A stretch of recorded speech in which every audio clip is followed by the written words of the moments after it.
My name is Lily Nguyen, and I'm currently a PhD student at UCLA, and I'm researching the cultural aspects of technology here in Vietnam. So Facebook is actually blocked here. Does it matter? It's pseudo-blocked, meaning that the government likes to say that it's not blocked, but everybody more or less understands it to be something that is blocked.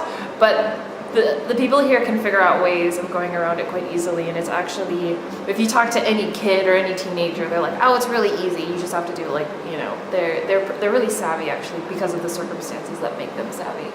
So for an average Vietnamese teenager, like what are their technology habits? Definitely texting, obviously, downloading music, really horrible ringtones. It's actually, the horrible ringtone is a really key feature if you're just kind of like walking around the city.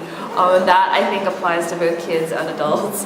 Lots of songs, definitely lots of social networking going on. There's lots of, I know the government recently they built out and released their own kind of social network as a competitor to like Facebook or MySpace. I don't think people are signing up a lot for that. There's a native Vietnamese website, it's Zing, I think that's what it's called. It's a native, by a domestic software company network, a social networking site. And I think their habits are just like, anywhere else in terms of like texting, IMing, social networking, reading lots of blogs. Maybe they're not quite about buying online yet, but I think there's a lot of people right now who want to try and like get into the kind of e-retail space. And why do you think that maybe online purchasing hasn't picked up here? Maybe because it's not so safe, or they don't feel as secure with the internet yet, or it's not new, or hasn't been around long enough maybe? I don't think there's a good infrastructure for monetary financial transactions. I mean, the Vietnamese have a habit of doing things in cash, and so there's not a real good financial infrastructure in terms, like at a cultural level, in terms of getting people to do financial transactions under through credit.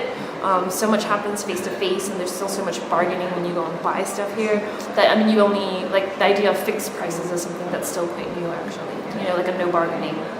So what about something like eBay where you're bidding for the cheap price? I don't, maybe something like eBay could come out. A lot of people are trying to get around the problem of like actual like payments and transactions. So if you can't make a payment like through some kind of online like PayPal, a lot of people throw out the idea of like a cash on delivery type thing.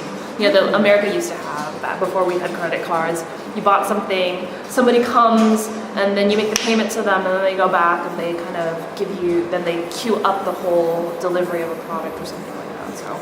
And for hardware, what are we kind of seeing? Hardware, I guess, you see a lot of netbooks, obviously a lot of like Nokia phones, a lot of iPhones. It's actually really amazing. You see tons of iPhones, you see knockoff iPhones.